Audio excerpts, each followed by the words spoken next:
everybody, it's me again, and this is my new video on how to sell your photos online. In my previous video I was talking about things that you have to keep in mind while creating photography for sale. I mentioned 9 things. Let's see one more time what those things were. Number 1, file format and size. Number 2, photo composition. Number 3, sharpness. Number 4, overfiltering. Number 5, white balance. Number 6, noise. Number 7, copyright. Number 8, model and property release. And number 9, no spamming. Today I want to divide this list into 2 groups. The first group are the things that you might or might not have to do while creating stock photography, because it really depends on the quality of the original photo if these actions are needed or not. The things that belong to the first group are photo composition, sharpness, overfiltering, white balance, and noise. The rest of the things in the list belong to the second group, and those are file format and size, copyright, model and property release, and no spamming in metadata. Always keep in mind the things in the second group. They are really important if you want to sell your photos online. Let's see now how do we go through this group of things on one example. This photo is 7 years old. These are my son and my nephew planting onions in the garden, helping my parents. So I used the moment to grab the camera and take a picture of them, and this is actually a pretty good seller. First I'm going to be talking about the copyright, because the process of removing logos and brand names from the image is the process that takes place during the image editing. So we have to do that before we save the image, of course. So this image, for example, had a logo on one of the shoes. It was not really prominent, but I had to remove it anyway. The logo was here, and I'm gonna zoom there so you can see that better. As you can see now, there is no logo there, but if I turn off this top layer, the logo will show up. There you go. So I had to remove that because I didn't want the image to be rejected because of that. I'm gonna turn on the top layer again, and the logo disappears. That was the only logo on this image, but you always have to be careful with logos on the clothes, on the buildings, brand names and that stuff. You always have to be sure to remove that, because the image is gonna get rejected and you have to correct that later and resubmit the image. And if you don't want to go through that hassle, just be careful the first time you edit the image. And now let's check the image mode, the image color mode. So I'm gonna go here to the image menu, click on it, go to mode, and as you can see, the check mark is already at RGB color mode, and that's how it should be. If the check mark is at any other place, please put it here and confirm. As I mentioned before, all today's cameras already save their images in this mode, so you probably don't have to think about it much, but it's good to know where this information is. There's another check mark over here. It says 8 bits per channel, and that's where the check mark should be. It's not important now to know what that is, but be sure to put the check mark there if it's not. Now, when we're done with checking the color mode, let's put some metadata to this image. So I'm gonna go here, click File, go to File Info, and Photoshop opens this new dialog. It has few tabs on the left. It has some empty fields on the right, and the tab that we're going to be using is the first one, or Basic tab. The first field on the top is called Document Title, and that's where we have to put a couple of words or a few words that are really relevant to the image. Not all agencies read this title. Some of the agencies just read the description, but we still have to put it because of those agencies that do. So I'm just gonna put boys planting onions. English language has rules about capitalizing certain words in the title, so I put the link in the description that shows you how to do it and what kind of words should be capitalized. That's not really important for the search engine, but it just looks nice and professional, so when the customers find your image, the title will look professional, which is also important sometimes. In this second box where it says author, just put your name, and author title is not really important, but the description box is important because some of the websites, as I mentioned, don't read the title, they just read the description. In this box, we have to put more details about the image, but still avoid using spammy words because your account might be banned if you use spammy words in the description. So there is one rule about the description. Some of the websites don't accept description that are shorter than 7 words. So you have to be sure to put at least 7 words in the description. So I'm just gonna put 2 boys planting onions in the garden. And that's already 7 words. 1, 2, 3, 4, 5, 6, 7. Yes. Now, of course, you can extend this and put more details, but still use just words that are relevant to the image. Search engines look for this description and they will be ranking your image better if the description contains relevant keywords. I'm gonna extend this and say 2 boys playing and planting onions in the garden on a sunny day, for example. Or we can add the word springtime or spring, for example, in spring. The next important box is the keywords box. You can put keywords there, of course keywords that are again relevant to the image, and divide them with comma, but you have to think about enough keywords if you want your image to be found. Also, you don't want to go overboard and write 200 keywords because most of the agencies accept maximum of 50 keywords. I never use Photoshop to keyword my images because it can be really time consuming to find even these 50 keywords that are relevant to the image, especially if you're not very good at English. There is a free software that helps you with this a lot, and the software is called Xpix, and I'm gonna show you how it works in a minute. So for now, we're just gonna skip this box. We're not gonna save keyword information with the image in Photoshop, and we're gonna move to the copyright information. The copyright information is usually set to unknown, but you just have to set it at copyrighted and put your name over here or your alias. I usually use my alias, so I'm gonna put Dreamframer here.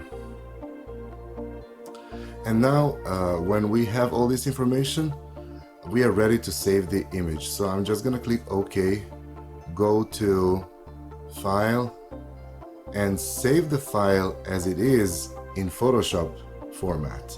Because if I need to edit it later and resubmit the image, all the information is gonna be saved and I can just re-edit the image and upload it again. So I'm just gonna click Save, and the image is saved along with the information that we just entered, and the picture is saved as a project, as a Photoshop project in PSD format. We can't sell the image like this. We have to save it as JPEG to be uploaded, and I'm gonna show you how to do that. However, before doing that, I want to point out something about the size of the image. I mentioned before that different agencies have different rules about the minimum size of the image they accept, but all agencies accept images that are 6.3 megapixels or larger. There is a reason I'm talking about the size of the image, and the reason is the price. At most agencies, not everywhere though, the larger the image, the higher the price. However, there is a higher chance for the image to be rejected if it's not super sharp or if there is some noise in the shadows. So you basically have to decide, either you're gonna be uploading full-size images and risk that some of the images are going to be rejected, or you're going to shrink the images to the minimum acceptable size and have higher acceptance rate, eventually end up with more images in your portfolio and earn more money this way. I decided to shrink all my images to the close to 6.3, 6.4 megapixels last year, and I really noticed that my acceptance rate went up and my sales also went up, even though my images were not extra large. Some people say that if your acceptance rate is high, the search engine will rank your images higher, and I truly believe that. So I'm gonna show you how to shrink the image to the right size. I'm gonna check the image size by going to the image menu and clicking image size over here. In this dialog, it's important to notice a couple of things. First, width and height, and they are connected. Be sure that the connection between these two is active, because I turn it off like this. If I change the width, the height is gonna stay the same, so the image will be stretched. So you want to be sure that this here is active, so when you change the width, the height changes accordingly. The units are the next important information. Right now it says pixels. If it says anything else like inches or centimeters or points, just click pixels and leave it like that, because you need to know how big the picture is in megapixels, and for that we have to multiply the width in pixels with the height in pixels. So I'm gonna pull out the calculator and I'm gonna multiply the width and the height. Unfortunately, Photoshop doesn't have the tool to do this. The calculator says that this image is 11,712,400 pixels big, which is basically 11.7 megapixels, which is almost 12 megapixels. So I want to shrink this image to the size that is close to 6.3 megapixels or a little bit more than that. So I'm gonna click here, delete this, and type, let's say, 3,400 pixels. And as you can see, the height is also changed accordingly. So I'm gonna pull out the calculator, multiply these two numbers now. The picture is still kind of big, it's 7.7 megapixels, so I'm gonna shrink it a little bit more. I'm gonna try with 3,100, and now multiply again.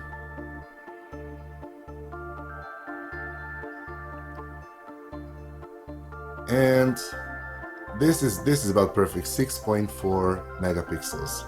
So I'm gonna accept that and leave the height and the width to 3,100 and 2,075. But before the shrinking, we have a couple of resampling options. Right now here it says bicubic smooth gradients. There are few other methods to shrink or enlarge the image, but you're going to be using only two.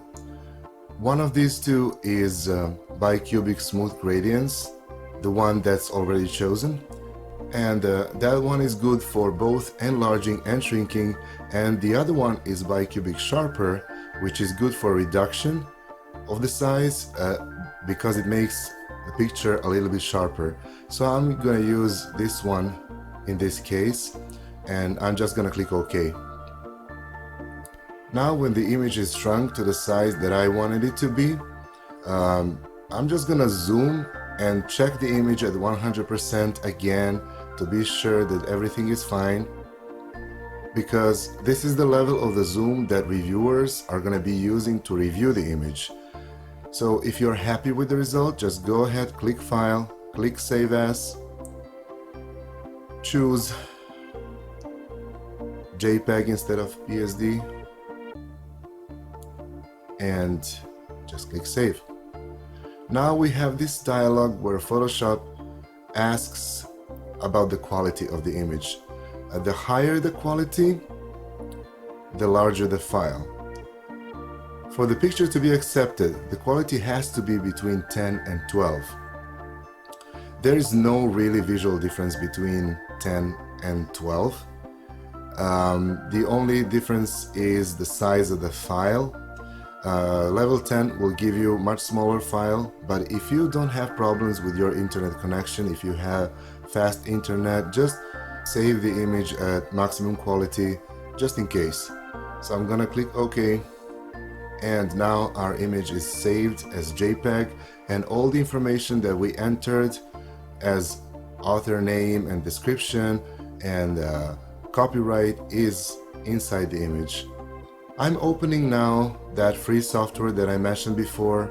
The software is called Xpix, and I posted the link in the description for you to download it. So I'm just gonna click Add Files here, find my image, and Xpix is gonna ask me to import existing metadata. Existing metadata is the information that we entered in Photoshop. So I'm just gonna click Start Import, and as you can see, there is our description here, there is the title, all the other information is there, but it's not visible, so you don't worry, your copyright information and name is not deleted. So let's find keywords now. To find keywords, I'm gonna click this Suggest button here, and the new dialog opens. On the right side, you can tell the software where to look for keywords. There are 3 major agencies listed over there, and I always use Shutterstock, and that's my bestseller anyway, so I'm just gonna leave it like it was before. Over here in this field, I have to type a couple of keywords that are relevant to my image. In this case, the keywords would be, for example, boys planting onions. When I click search, the software searches for similar images on Shutterstock, and as you can see, my image is there as one of the best sellers for these keywords. So I'm gonna choose 2 or 3 images that are similar to my image. Let's click mine too, doesn't matter. Now, as you can see, the software already extracted all the keywords from my image and added them to this box. So I'm gonna add a couple of more pictures. For example, this one, the boy already has a hat, and this one. Now, in this upper box where it says suggested keywords, we have keywords that are overlapping between these 3 images, and we have a lower box that says other keywords. We just need to go through the top box and make sure that all these keywords are relevant to our image. So let's see. Boy, gardening, plant, garden, spring, nature, onion, soil, vegetable, organic, growing, nutrition, ground, green, cultivating, male, working, outdoor, child. Okay, all these keywords are relevant. We have 19 of them. At this point, we can leave it like this, or we can add more keywords. Adding keywords is easy. You just have to go to this lower box and click this little plus sign over here, and the chosen keyword will go to the upper box. So let's see, landscape, adorable, they are not really toddlers, agriculture, little, gardener, farmer, helping, brothers, grow, kid, bulb, springtime, growth, farming, farms, natural, cultivation, care, healthy, sunny,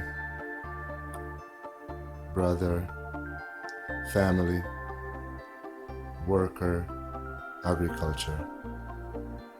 Now we have 43 words, and that's enough, especially for this tutorial. I'm not gonna torture you with finding more keywords, so I'm just gonna click Add Suggested Keywords and close this dialog. Xpix saves one file next to our image, and that file contains all this information that we just entered, but we have to save it first. So to save this information with the image, we just need to click this check mark over here and click Save. Confirm, start export.